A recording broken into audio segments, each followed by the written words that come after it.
Les évangiles. Évangile selon Matthieu. Matthieu 1.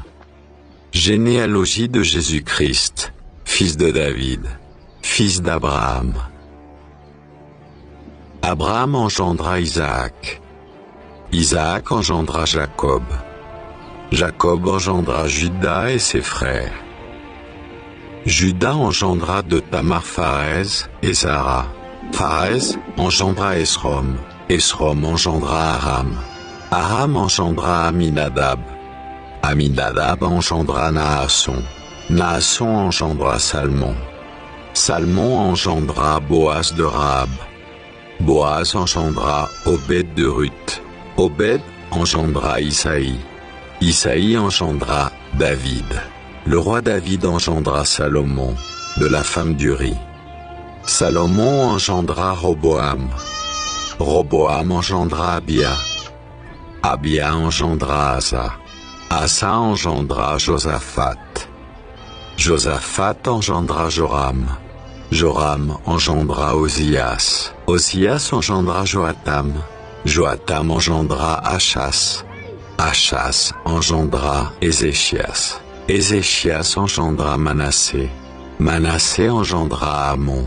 Amon engendra Josias. Josias engendra Jéconias et ses frères, au temps de la déportation à Babylone. Après la déportation à Babylone, Jéconias engendra Salatiel. Salatiel engendra Zorobabel.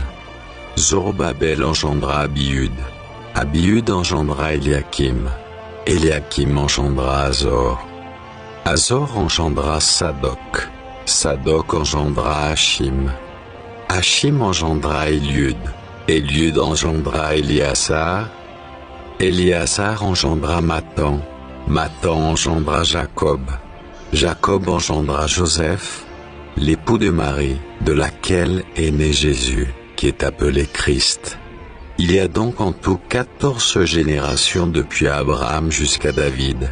14 générations, depuis David jusqu'à la déportation à Babylone, et 14 générations depuis la déportation à Babylone jusqu'au Christ.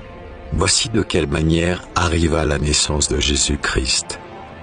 Marie, sa mère, ayant été fiancée à Joseph, se trouva enceinte par la vertu du Saint-Esprit avant qu'ils eurent habité ensemble. Joseph, son époux, qui était un homme de bien et qui ne voulait pas la diffamer, se proposa de rompre secrètement avec elle. Comme il y pensait, voici un ange du Seigneur lui apparut en songe et dit : Joseph, fils de David, ne crains pas de prendre avec toi Marie, ta femme, car l'enfant qu'elle a conçu vient du Saint-Esprit. Elle enfantera un fils, et tu lui donneras le nom de Jésus. C'est lui qui sauvera son peuple de ses péchés. Tout cela arriva afin que s'accomplisse ce que le Seigneur avait annoncé par le prophète. Voici la Vierge sera enceinte, elle enfantera un fils, et on lui donnera le nom d'Emmanuel, ce qui signifie Dieu avec nous. Joseph s'étant réveillé, fit ce que l'ange du Seigneur lui avait ordonné, et il prit sa femme avec lui. Mais il ne la connut point jusqu'à ce qu'elle eût enfanté un fils, auquel il donna le nom de Jésus.